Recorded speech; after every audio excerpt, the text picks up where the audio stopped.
Hi, I'm Amy, and you're listening to Let's Talk About It, the brand new podcast by D3 Security where we answer the big and small questions in cybersecurity.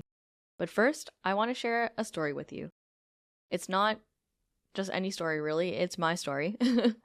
A couple months ago, I started as the community manager at D3 after a few months of a somewhat long and grueling job search. And what struck me was that my story is not anywhere near the longest or the most grueling job search that I've heard of as of late. And it feels like the Canadian job market is a little bit of a wild maze, especially in cybersecurity. And I just found myself asking, what happened to the ease of landing a job, and why is this so difficult? And that's why I'm excited to have Francois Guay on the podcast. He is the founder of Canada's largest cybersecurity network. It's called the Canadian Cybersecurity Network. It has over 42,000 members. And Francois is not just an expert in cybersecurity, he also created Canada's largest cybersecurity job portal. So he is somewhat the expert in linking top-tier professionals in Canada with leading cybersecurity organizations. So let's get into it. So I have my own opinions about the Canadian cybersecurity job market today, just based off of my recent experience. But I would love to hear from your own words how you feel that the Canadian job market for cybersecurity professionals is at the moment.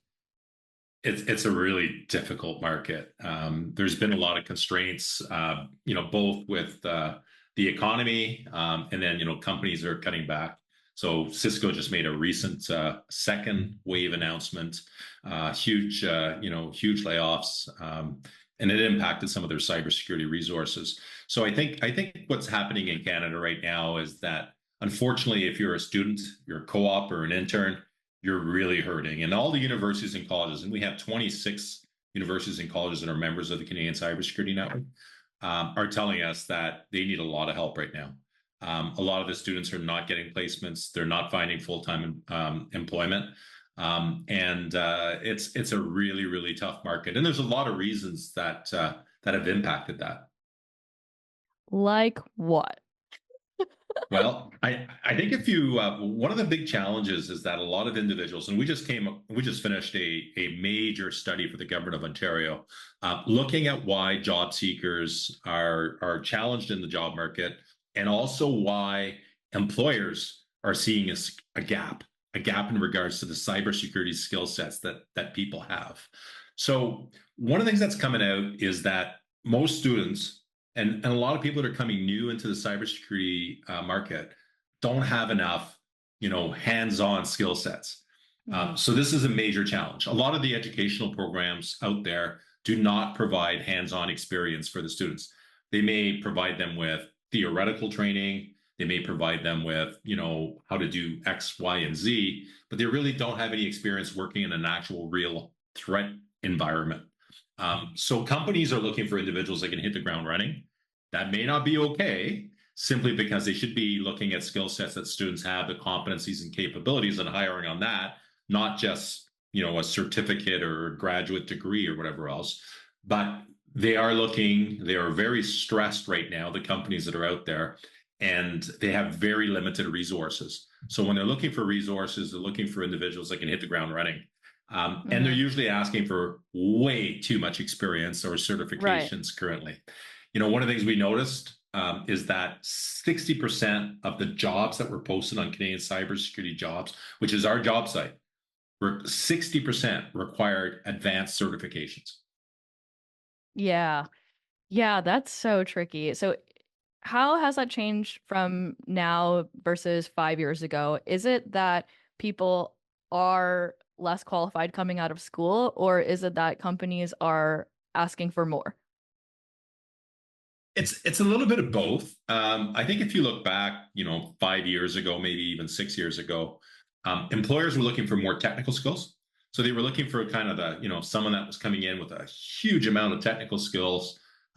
They weren't looking at soft skills as much. They weren't looking as much at, hands-on experience. They were looking at how broad is your network experience when they were hiring a lot of the cybersecurity individuals. There's been a massive change. So people are looking for soft skills now. They're looking for hands-on experience. They're looking for people to be Jacks and Jills of all trades. And that's a major challenge. So the types of individuals that do really well in the job market today are individuals that are constantly learning, constantly challenging themselves. They're probably dabbling in AI. They're finding out what's going on with quantum right now on top of all their studies.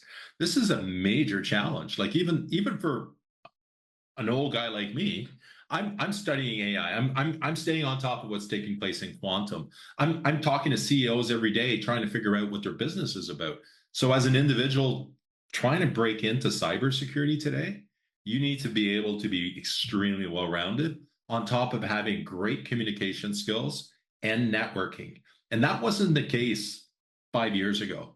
It's definitely becoming the case now. If you don't have curiosity, hands-on experience, those communication skills, the ability to kind of be able to wow customers and teams, it's a major challenge out there. It's really hard. I think I have heard this echoed in a lot of people who are looking for jobs right now, but there's a sentiment of like, am I qualified enough to work? Because the companies are already starting out the gate with asking for so much. Right. And, it also feels a bit to me, and this is anecdotal, just from my experience and talking to other people who are looking for jobs currently, is that it feels like now the requirements have shifted so heavily that people are asking you to have 6 years of experience, be a CISSP, and will only pay you $60,000 a year. Yeah, I think there's an incredible amount of challenges out there, but I also, to get down to it, I think a lot of universities and colleges and educational programs are promising too much to the students. They're making them feel like they take this course and they're going to land, and make $80,000 right off the bat. That's not the reality in cybersecurity. Coming into cybersecurity, it's closer to what you just mentioned, probably around 60 if you have well-rounded skill sets. And then you got to work your way up. And getting that experience over a couple of years, yes, then you'll start making more money and more money and more opportunities. So I think unfortunately, many educators have let down cybersecurity students that are going into the profession. Now, having said that, a lot of employers are also responsible because they're not giving a lot of students, a lot of individuals coming into cybersecurity a chance. They're creating these huge demands and not looking at the competencies and capabilities of the individuals coming in. Like I mentioned, you've got someone that's learning, someone that's interested, that's passionate, that thinks of cybersecurity as a mission. Okay, so this is really different. As a mission, like it's almost like you're going into the army to protect Canada. If you believe in that, you'll succeed in cybersecurity. That's the type of individuals that companies want. Now, if you're only going into cybersecurity because you want to make six figures or more moving forward, that's not a good enough reason anymore. So I think people want to see that you're passionate. People want to see that this is something that you want to do for life, that this is your career. And I think then they're going to take, an opportunity and invest in you. Now, I think there's a third party to blame here. The third party to blame is government. Okay. So when you look at the feds and you look at the provincial governments, they're funding a lot of these university and college programs and a lot of other programs for training. And they're willing to give this money as long as the universities and schools say we've developed a curriculum, seems to meet, industry standards, but industry really doesn't have that much of a say in it. And they put these programs out, recruit all these students, and then put them into the market. So you pay $20,000 for a cybersecurity, program. You come out of university or college and you can't find employment. Whose fault is it, right? Yeah. So you've got three parties, and then you've got, unfortunately, the job seeker that has to take responsibility as well, which is, constantly learning, constantly challenging, looking for hands-on experience. If it's as a volunteer or if it's, working, just learning by osmosis with the people around them. They need to get involved in a lot of different projects. It's in some ways no different than it used to be. The people that are going to have to get up and go are going to get more opportunities. Right. And I think interesting thing about the job market today is that it's not only entry level people. I think Mhm. it seems as though because all of these tech companies are doing huge layoffs across the board for several years now, a lot of mid-level managers, high-level Mhm. managers, even CISOs are getting displaced from their jobs. So, what is the job market like for mid-level and above when it comes to looking for a new job? It's still very challenging, especially Yeah. this year. We've seen, and so we've seen a drop of about 20 to 25% in cybersecurity job postings in Canada this year. Wow. So that's a fairly large amount. We're also seeing, so I deal a lot with, CISOs and individuals that are coming out of sales or technical roles that have been laid off. So I try to help them as much as I can. And a lot of my board advisors as well are trying to help out, and people in the community are trying to help individuals, and it's taking a longer amount of time to be placed. So you're looking at anywhere where it might have taken 2 to 3 months to get placed as an experienced resource, and it may take up to might take up to 6. And for some CISOs, could take even longer. You Right. could be looking at 6 to 9 to a year in some cases for the same type of opportunities that they had. So it's a very challenging environment. It comes down to a few key things, right? I mean, it really comes down to it always comes down to networking, and how big is your network? And a lot of people forget, right? So I think this is a really important thing. A lot of people, start in a role and they're all excited, and they're working every day, 10, 12 hours a day in some cases, and they don't build their network. So you're not building your network. You're not constantly, trying to connect with people in your community or globally or in your location. And then you lose employment, and you have to build that. So one thing that people have to recognize, especially in this day and age, and I will say that it'll continue to get worse, you have to build a network that's really strong. You have to build people that will help you. So you do that through lots of different ways, but I always tell people, join a community, join communities if you can, right? Different types of communities. There may be one in, for Vancouver, you might want to join Vancouver Osaka, right? Great group, great people there, great experience, a lot of mentorships. You may want to join our organization, Canadian Cybersecurity. We provide mentoring, we provide coaching, we provide networking, all those kinds of things. So I think that's absolutely critical. And get involved in the community, because if you're not involved, nobody knows who you are. So it's not as easy. It's not an easy proposition. Hmm. And I think even with individuals that are longer in their career, you have to continue to build out that network. Because I know a lot of people, they work on a global role and then they lose their employment, but they say, I don't know anybody in Toronto. How do I find work in Toronto? Because I've been working, I've been on the road for the last 5 years. So it's really important for people to build their network. Yeah, for sure. What did they say? It's all about who you know. And it's partly true, right? I mean, Yeah. I think you don't have to know them that well. I think you just have to create a connection with people. And if people believe you and trust you, they'll help you. I get a lot of resumes coming my way every day. And, some people are like, find me a job or help me find a job. And I'm going like, that's not much of an Yeah. That's introduction, right? yeah. So those are the individuals that really can't help. But, if Amy came to me and said, here's who I am, here's what I'm trying to achieve, and can you help me in this one area? And I'd be grateful. Hmm. Then it's much easier for me to kind of invest in you.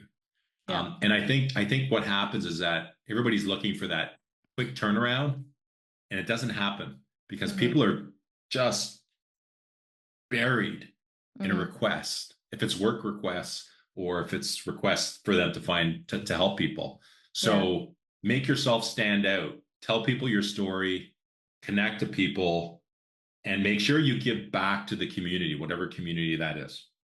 Yeah. Let's talk about the timeline it takes for people to get jobs right now.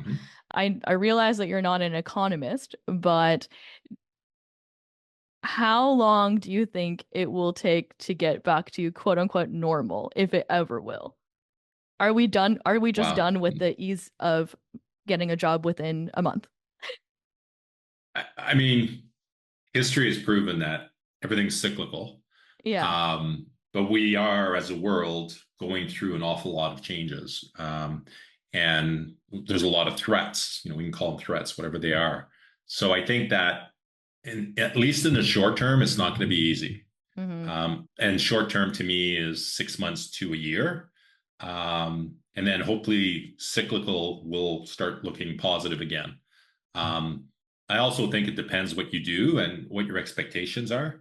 Yeah. Um, we all have the ability to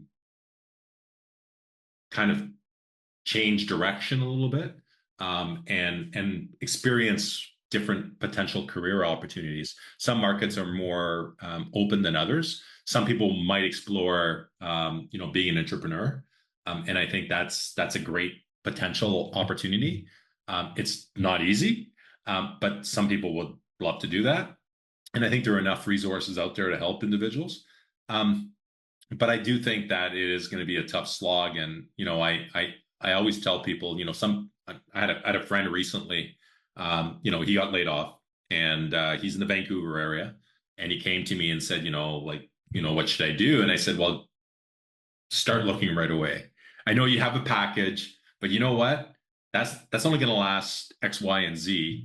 Yeah. And you really do need to start now, because a lot of times what happens is people want to take time off. You were very lucky you were Hmm. able to take that long, but sometimes people have a shorter runway. And I think it's really important to get started early and to start networking right away, because people will be more open to help you early. Right. Um, Yeah. and I think that's part of the story, and I think it's part of what you're pitching, what you're talking to individuals. And if you're really aggressive at the front end, you have more opportunities that come your way. It's not that recruiters or employers, managers don't mind. We don't mind seeing a gap anymore. If you can explain the gap, it's not a big deal anymore. It used to be. But so I think what's important now is that it's still important to start early, so you can have that extra runway. And I just think the Yeah. runway is shorter, right? Because it's getting condensed from the other side, from the employment side. So take advantage of everything you can, and it's a full-time job. Right. And so here's another theory that I have about the Canadian job market. We're just testing out all my theories on you now.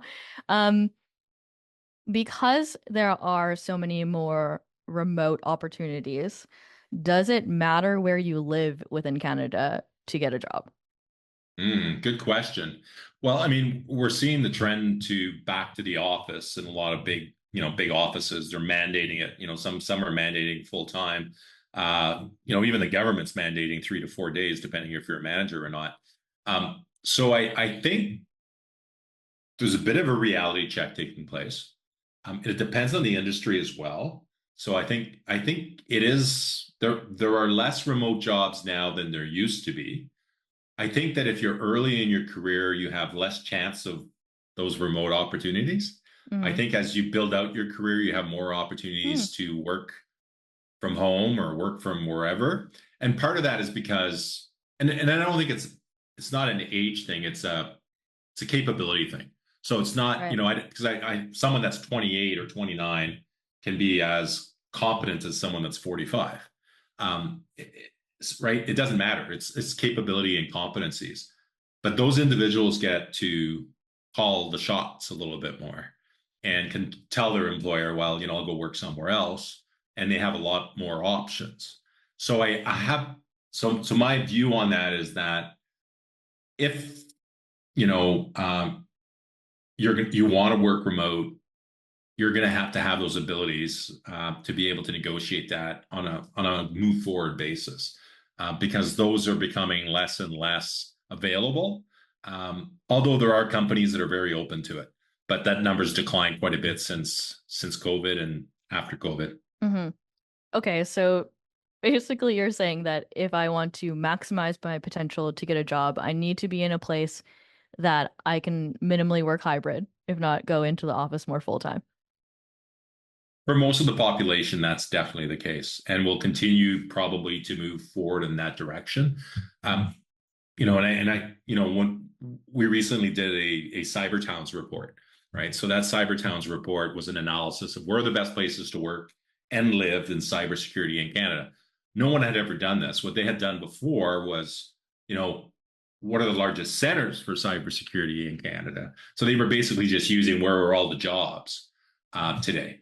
But Mm. what we did is we analyzed not only where cybersecurity resources and employment in Canada, but we also did a survey to define, what is it like to work there? Do you feel supported? Do you feel the community has a cyber hub? Do they provide resources? Do they provide, is it a good environment for your family? All the different things that you really want in a place to live in a community. And remote work came in because a lot of what happened in that report is people moved out of the large cities for during COVID, and established themselves in smaller communities. And what we saw afterwards is that some of those individuals were able to actually stay in those communities, and some, unfortunately, had to come back to the main centers. Hmm. And what we are seeing though around cyber towns is that cybersecurity, the infrastructure for cybersecurity is everywhere, right? Okay. So what's really interesting about this is that, it used to be, well, you work somewhere, Toronto or Montreal or Vancouver or Ottawa would be the places you would go. But what's happening is Winnipeg came out number 4 in our study. And if you think of that, that's pretty incredible, right? Because most people do not think of Winnipeg as a cybersecurity city. But cybersecurity has, Winnipeg has a large population and it has a lot of infrastructure. So it has, everything from energy grids to, manufacturing sector, large manufacturing sector. It deals a lot with food processing, animal processing, all those things. So if you really look at that, the whole infrastructure and the requirements to manage a large population, it requires a lot of cybersecurity resources to actually establish themselves in those locations. Okay, Um, yeah. so, so we started seeing that more and more. And we started seeing that Winnipeg was actually funneling people into tech and cybersecurity because they were doing so well on inviting people and managing resources that were coming into the city, dealing with social services, and newcomers to Canada were actually being channeled right to cybersecurity or technology right from the beginning. So Yeah. a lot of the larger cities don't do that. They're really challenged in regards to working with newcomers that are coming into the country. Hmm. Yeah, okay. So this is my follow-up question then to that. Um, I'm not sure if you're familiar with this, but there is a stat, and it must be several years old at this point, but there's a stat that says that 40% of Canadians will be turned away from job interviews because they don't have an English sounding name. And with the influx of immigration in Canada, how has that affected the job market in cybersecurity, do you think? That's interesting. I don't know. There's definitely discrimination out there still, Hmm. right? I mean, that's the reality. But I would never ever think that a name means that someone can't speak English properly, or are not a good fit for that role. But I know people that can think that way. Hmm. I'm hoping that that's much lower than what you stated, at Yeah. least now. Um, my feeling is that employers do want people that can communicate effectively, but how do you know until you actually talk to them? Interview them. And Right. especially So, today with so many people looking for jobs and so many and when you are looking for a job, you're over flooded with resumes. right. So I just think in general it's also good to point out for people who are looking for people to hire that that could be a unchecked bias that you have. Yes. Yes. And I think one of the things that I would say, and we do know, right, because I mentioned it earlier, that employers are looking more and more for good communication skills, Hmm. right? So the communication skills are really important, but there shouldn't be any bias at the front end. What we've suggested is, and what we're asking, what employers are asking, we're working with a few universities today, is we provide this product called Snapshot. It's a pre-screen video, basically. It allows individuals to answer questions, both technical questions, to show they know cybersecurity, but then also around some of the soft skills so they can actually communicate to team members or to clients. Because unfortunately, now what's happening more and more is that individuals that are working in smaller companies, they're working with customers, they need to communicate effectively to their team, plus they need to know technical skills. So the snapshot interview is a great way to do that because you can go in, an employer can go in, do interviews whenever they want, and they can actually see the person answering technical skills, answering questions to find out how well they would fit into their team. We're seeing more and more of a push going to video pre-screening technology moving forward for the future. And it's great because it accelerates the recruiting process, both on the job seeker side and on the employer side. Right. And then it will help remove biases and pick out truly qualified candidates from the pile. Exactly. Yeah. Exactly. And I think most employers, I think what happens is with resumes, there's no way to determine a lot of those things. Mm-hmm. I mean, I can look at 10 resumes and I can go, this individual's just used a lot more, keywords. Mm-hmm. So does that make them better than the person that didn't put those keywords in there? I don't know until I meet them, right? Yeah, for sure. So that's part of the challenge with resumes. Is that software also removing gender biases? No, It's I mean, hard because it's video, right? Yeah, you can do audio, but I mean, again, it's the same problem. Still tell. Yeah. Yeah. So this challenge moving forward is we have to hold the bar much higher to employers, and it'd be nice to be able to. I don't know how much. I haven't seen this recently as much, but I do know that governments still conduct tests with employers, around hiring and hiring practices to find out to see if they are being biased in some cases. I don't think that's being done enough. It used to be done a lot more. So it would be nice to maybe see some of that come back in one way, shape, or form. Yeah. Because I know it still exists. Because recruiting is in my blood, I've never seen it because I'm always looking for the best candidates. I actually am not a big believer in the traditional recruiting process because the traditional recruiting process uses technology to ship through resumes, which makes no sense at all to me because you're really wanting to talk to the best people. And how do you know that until you actually meet them? So you really need to talk to people. And you need to see that they're relating some level of story to you when they're sending you a resume or they're approaching you or connecting with you. And that's what I encourage everybody to do, to actually share who they are, not just a resume or a video. Share who you are. How would you share who you were to a future employer?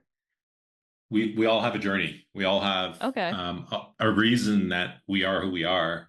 And I think it's important to share some of that and to share our journey through, how we got to where we are.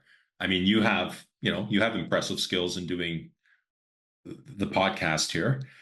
You've got, great communication skills. You present well. You're technically savvy, obviously. How did you get there? Who helped you? What was your journey to get there? And I think people will see inspiration and passion in that. And that's what we hire for. I usually tend to hire for passion and energy. I like people that have, the fire to be able to actually, take on the work. It's the same thing in the community. I mean, when I look for volunteers or look for people to work on some of my projects, I want to see that they're passionate about the goals of the community.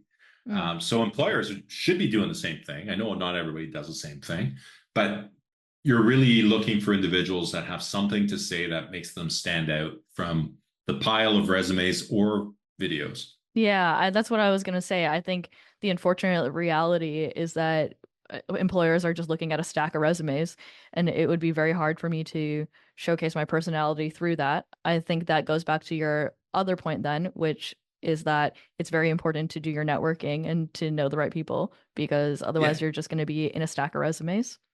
Yeah, and I'll say something, that a lot of people will disagree with, or I might get, some emails, but I believe that sure, apply to the recruiter, but apply to the manager as well. So I think it's really important to reach out to the people that are hiring. In a lot of cases, recruiters and HR, there's some really good ones out there. Don't get me wrong. There's some people that are doing fantastic work. It's just that many of them are using tools to actually eliminate block, right? So they're using a job specific, description And most people don't fit that unless you manipulate your resume to potentially say some untruths.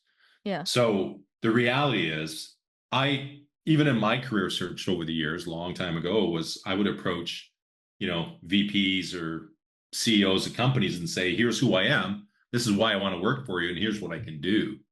Yeah. And there are ways of doing that. There are tools to do this, where you can approach people individually, but don't just say, I want a job, right? Hmm. You gotta tell them who you are and why you're worth their time.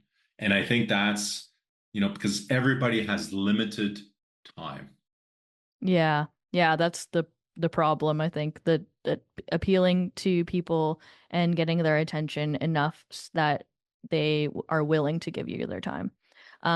Unfortunately, I think uh, with LinkedIn anyways, I'm sure there are other tools and maybe you could share some of these other tools, but with LinkedIn, people are so overrun through LinkedIn right now with DMs about helping people get jobs that I think it might be overwhelming or hard for people to personalize um, interactions with strangers at the moment. Yeah, I think DMs and LinkedIn and I think social media in general is not that effective. But what LinkedIn Mm, is good at, there's just one thing that LinkedIn is good at, is identifying the people you need to talk to. mm, You may not DM them because that's just getting lost, and most people don't even answer it or they block it or whatever yeah, else. But it's easy to find someone's email. Just email them, but do it yeah, right, because if you don't do it right, you're never going to get anywhere with that company. yeah. Breaking beyond the LinkedIn DMs. I think that's a really good shout. Yeah, and for the most part, I mean, I have a lot of strategies, but I can take a whole course on this, right? But I mean, usually it's very easy to find out what a person's email string is. Hmm. You can go, I used to do this a long time ago. This is the easy way. It's not my way, but you just go to Google, you go Rocket Reach, and you Yeah, basically go, find me email structure for, I don't know, use, D3 or Cobalt or whoever, and it'll come up and it'll say first name, last name at Cobalt.io or yeah. whatever. Now, don't spam people, right? So Hmm. don't spam people. Do it professionally. Have a story. Share who you are, and your opportunities will go up, 10 to 20% minimum. Yeah. All right, that's a good idea. And do you have any advice for people who are hiring right now to find the best candidate? Yeah, I think it's important that hiring managers meet with their recruiters and talk to them about what their actual ideal fit is without all these certifications and everything else. What does the individual have? You know, inertly, like what skills do they bring? What competencies do they bring? Take away, their education, take away the certifications, and just say, who would I want to work with? Yeah. What are the attributes and the competencies? And sure, yeah, there'll be some technical things for sure, and some of their experience and or maybe some of their education. But I think that's a really important thing. And don't get carried away about just eliminating resumes, because if you're letting technology do that, AI is just going to be as bad. Mm, Um, it's not going to help us unless you can really define who that person is and what their soft skills are and what they can actually and what their story is and all those kinds of things. Um, and the only way they can do that is by actually meeting someone. So that's why I'm a big proponent of video interviewing or video hmm. screening, because it brings another element to the table. Yeah. Can't hide behind your words on your screen. Yeah, exactly. Okay, well, thank you, Francois, so much for joining me today. I learned a lot. I wish that I had you 3 months ago, but here we are. So I hope that this is helpful for other people who are looking for a job right now. If we want to find you and what you're working on, where can we look? Well, a couple of different places. Definitely on LinkedIn. That's an easy one. And I think I'm pretty maxed out on my connections, though. So Okay, definitely so you do gotta a go find his follow. email address.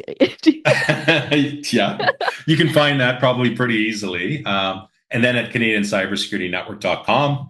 Obviously, that's our organization that I founded 5 years ago. And then CanadianCybersecurityJobs.com if you're looking for work.